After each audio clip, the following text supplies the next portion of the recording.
책을 펴기가 좀 난감합니다.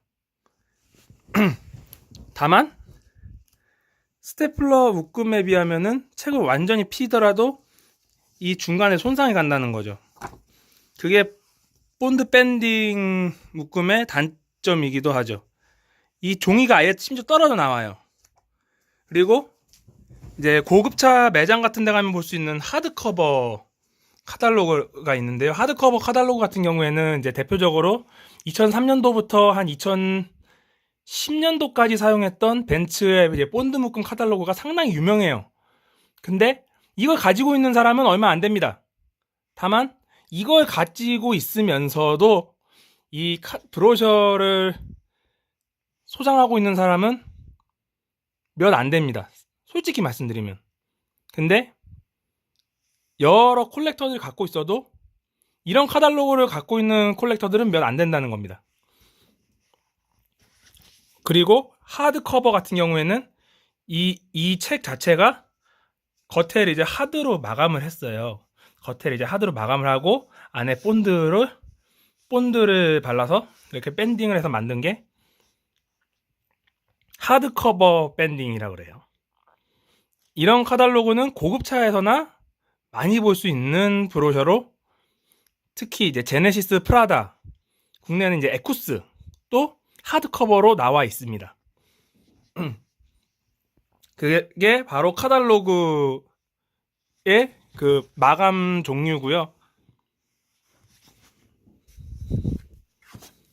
그리고 자동차 카탈로그를 통해서 우리가 알 수 있는 부분이 있다면 이 자동차 카탈로그를 보면 자기네 브랜드가 얼마나 우월하고 얼마나 자기네 차를 얼마나 잘 만들었는지를 이 책자를 통해서 확인을 할 수가 있는데 이 자동차 카탈로그를 통해서 내 차가 어떻고 내 차는 또 이 어느 공장에서 만들었고가 다 나와 있지만 우리가 이제 카탈로그 보면서 제일 많이 보는 게 이 재원표를 많이 봐요.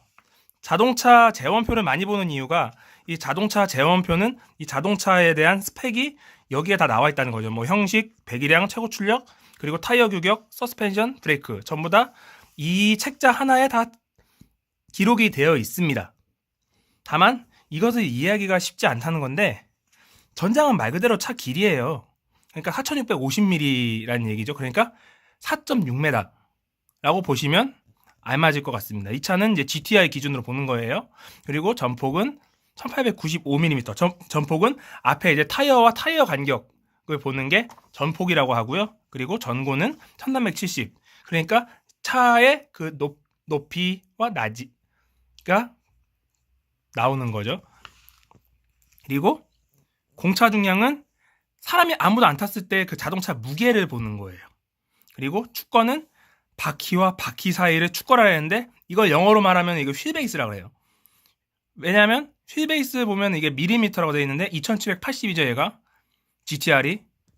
근데 저가 탄 아반떼는 2700mm예요. 그만큼 차에 따라 휠베이스가 넓냐 짧냐 그게 달라요 다. 그리고 엔진 형식 이런 거는 매니아들은 금방 알아챕니다. 근데 일반 사람들은 잘 모른다는 거. 그리고 변속기 종류도 GR6 이거는 6단 듀얼 클러치라는 얘기예요 이거는. 그리고 이 타이어도 타이어 전후 그리고 서스펜션 브레이크 전부 다 설명을 해줘도 일반인들은 잘 모른다는 거예요. 아 이건 그냥 브렘보구나. 그리고 더블 위시본 멀티링크 이거 기본 구조를 아는 사람 아니면은 모르는 거예요 이거는. 더블 위시본이랑 멀티링크는 저도 자동차과에 나왔지만 저도 바로 설명드리기엔 조금 어려움은 있네요. 그리고 자동차 카탈로그의 장점이라고 말한다면 자기네 브랜드 입장에서는 홍보할 수 있는 수단으로 써먹는 게 최대 장점인데 이것을 통해서 소비자들의 이해를 돕는 부분이 좀 있긴 합니다만 가장 중요한 건 자동차는 실제로 몰아보고 해야만 카탈로그보다 자동차가 더 낫다는 거를 알 수 있다는 거죠. 그리고 자동차 카탈로그를 통해서 우리가 알 수 있는 부분은 만약에 이제 자기가 그 카탈로그에 있는 자동차의 오너입니다. 근데 만약에 누가 사고를 냈어요. 사고를 냈는데 심하게 훼손이 됐어요. 그러면은 보험을 통해서 수리를 해야 되는데 그 수리하려면 그 부품의 위치랑 좌표가 어떻게 돼 있는지를 모른단 말이에요. 그래서 필요한 게 카탈로그인데 물론 취급설명서를 통해서도 그 좌표를 알 수는 있습니다만 그 좌표를 알 수 있는 사람은 동호인들밖에 없는 거예요.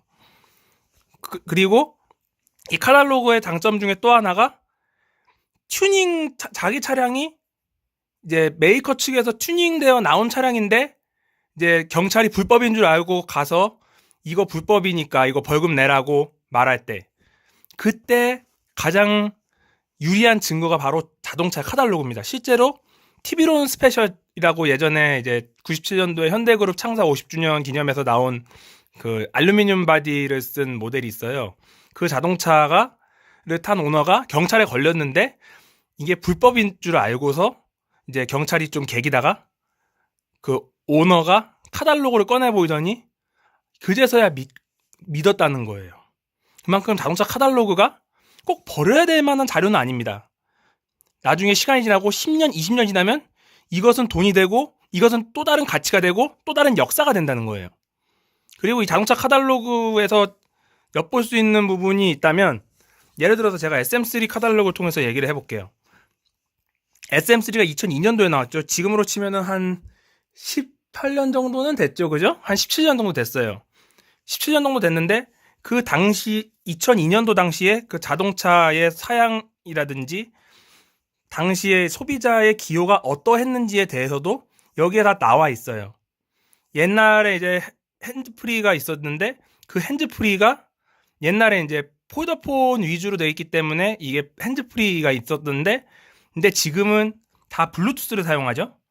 그래서 이 핸즈프리 같은 경우에는 전화가 오면은 전화를 열고 그 이어폰 키스에다가 꽂아서 전화 통화를 했었던 거죠.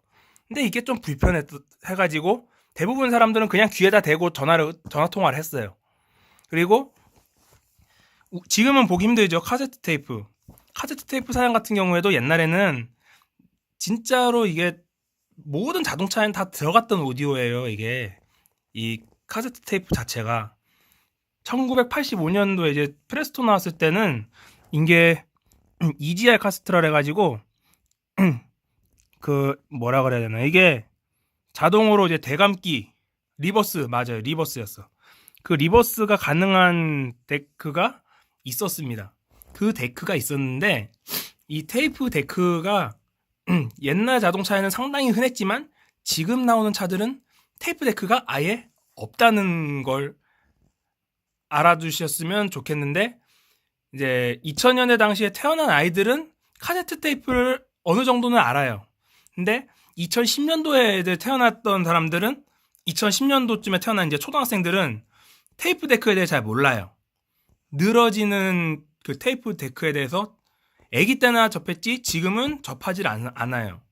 지금 나오는 차들은 거의 USB나 aux 그리고 이 CD 플레이어가 있었지만 지금은 그마저도 CD 플레이어마저도 아예 나오지를 않아요.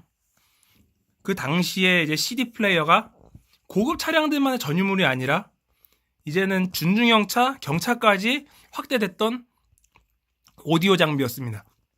그리고 이후에 이제 MP3 CD 플레이어가 들어갔다가 나중에는 이제 아예 USB 나오죠, 블루투스 나오죠. 아예 그게 없어진 거예요. 나중에 이제 닛산 차량들은 그 SD 카드로 노래를 넣을 수 있었어요. 그런 차들도 있었고 폭스바겐 차량들도 SD 카드를 통해서 노래를 넣어서 오디오로 재생했던 전력이 있죠. 그리고 지금 이제 CD 체인저는 이것도 아예 나오는 장비는 아니에요. 사실은 CD 체인저는 그 트렁크에 들어가 있었기 때문에 거기에 CD 6장만 넣어놓고 그 이런 오디오에서 CD를 재생할 수 있었던 그런 장비였습니다. 이제 CD 플레이어에서도 마찬가지였고요. 당시에 이제 코인 홀더 같은 것도 있었지만 지금은 코인 홀더는 찾아보기가 힘들어요.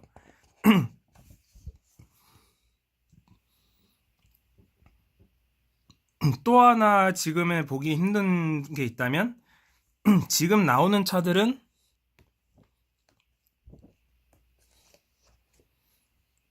당시 차들은 운전석 옆백과 조수석, 앞좌석, 사이드 이렇게 다 있었죠. 2002년도 당시에는 운전석 옆백은 이제 기본이었는데 동승석 옆백이나 사이드 옆백은 전부 다 선택 사양이었어요.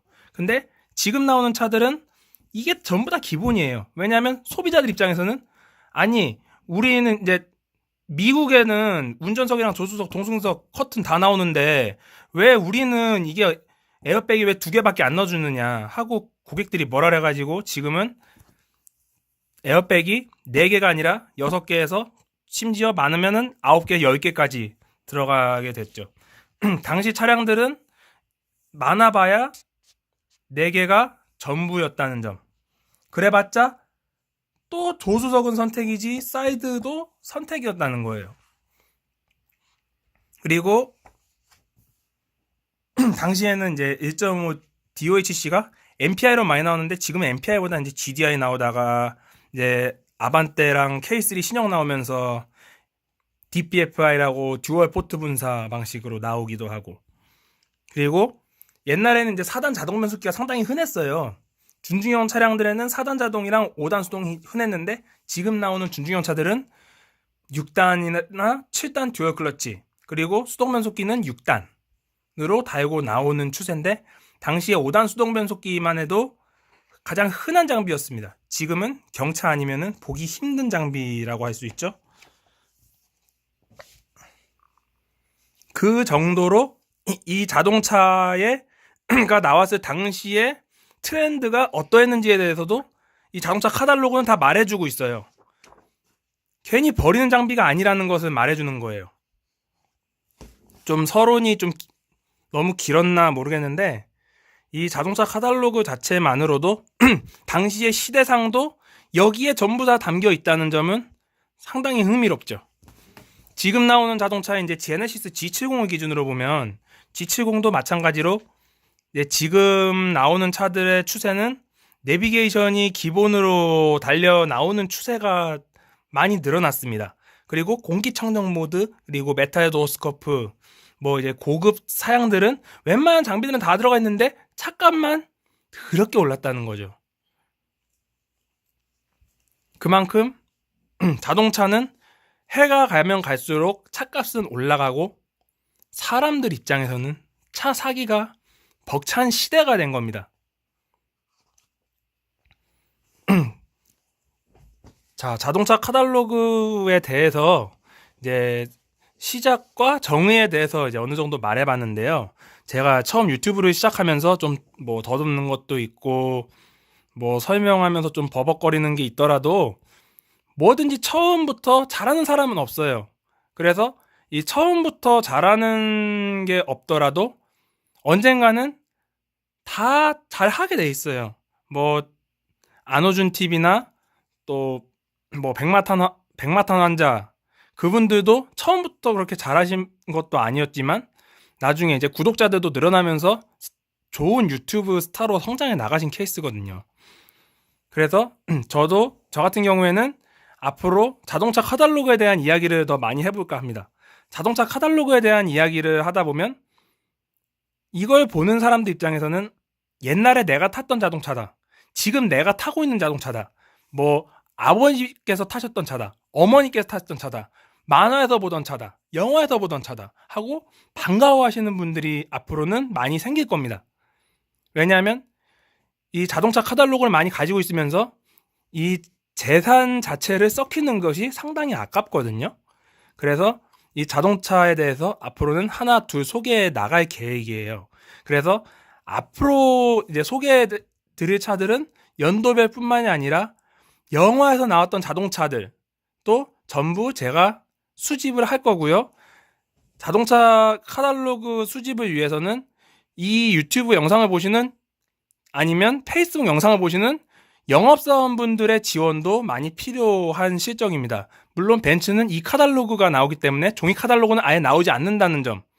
그래서 벤츠를 제외한 모든 자동차 브랜드의 영업사원분들께서 이 영상을 보신다면 자동차 브로셔 지원도 적극 부탁드리겠습니다. 저도 직접 가서 이제 뭐라도 하나 사갖고 가서 서로 이제 교류하면서 이 자동차 카탈로그를 받아서 자동차의 이제 시대상을 또 체크해보고 이 자동차가 옛날에서부터 지금까지 나온 차들의 카탈로그를 통해서 자동차의 어제와 오늘도 함께 볼 수 있는 시간을 저는 마련했으면 좋겠어요.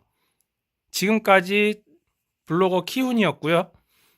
다음에는 제가 갖고 있는 이제 올드 차량들 중에 패스트 앤 퓨리어스에 나오거나 이니셜 D에 나왔던 차들도 한 번씩 제가 보여드릴게요. 주연은 아니지만 조연일 수도 있습니다. 조연일 수도 있고 주인공일 수도 있습니다. 그래서 이 자동차 카탈로그를 통해서 영화에 나왔던 자동차나 아니면 드라마의 PPL에서 나왔던 자동차다, 이런 차도 있으면 저한테 언제든지 요청을 해주십시오. 그러면 제가 시간이 나는 대로 붙박이장, 장롱 다 뒤져서라도 제가 갖고 있는 자동차 카탈로그들을 전부 여러분들께 보여드리겠습니다. 다음 영상은 현대자동차의 최초의 스포츠 쿠페인 스쿠프를 보여드릴 건데요. 그 카탈로그는 나중에 제가 시간 나는 대로 보여드리겠습니다. 지금까지 키운이었고요. 다음에 다시 뵙겠습니다. 편안한 밤 되십시오.